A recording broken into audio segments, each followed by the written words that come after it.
নমস্কার, শুভ নববর্ষ। নববর্ষের শুভেচ্ছা সবাইকে। সবার জীবন সুখ সমৃদ্ধিতে ভরে উঠুক, খুব আনন্দে কাটুক নতুন বছর এবং পৃথিবী অনেক সুন্দর হয়ে উঠুক। আজকে আমি আমার একটি কবিতার মাধ্যমে সবাইকে শুভেচ্ছা জানাতে চাই। কবিতাটির নাম খেয়াঘাটের রূপকথা। পুরনো পালের জীর্ণ বস্ত্র হাওয়ায় উড়িয়ে দিয়ে স্মৃতির নোঙর তুলেছি আজ অজানার ডাক নিয়ে। সময়ের নদী বহমান ভারী ঢেউয়ের ভাঁজেতে লেখা, কত যে বসন্ত ঝরে গেল একা, পাইনি যাদের দেখা। হৃদয় বৃক্ষের পর্ণমোচনে ছড়ল যা কিছু দুঃখ, নূতন কিশলয় উকি দিয়ে খোঁজে আগামীর হাসি মুখ।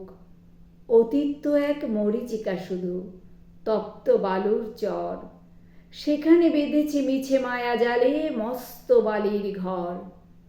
আশার আকাশে ওড়ে আজ এক রঙিন আশার ঘুড়ি, মন ভমরাটা পাপড়ি ছিঁড়ে কুড়োয় গন্ধ কুড়ি। রামধনু সেতু বয়ে নামুক আজ স্বপ্নের কারুকাজ, চেতনার নীল ক্যানভাসে আঁকি নূতনের যুবরাজ। জীবন নাটক মঞ্চে এবার নতুন দৃশ্যপট, পুরনো ধুলোর পর্দা সরালে খুলবে আলোর জট।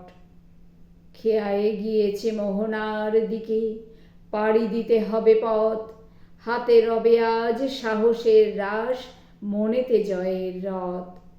হাতে রবে আজ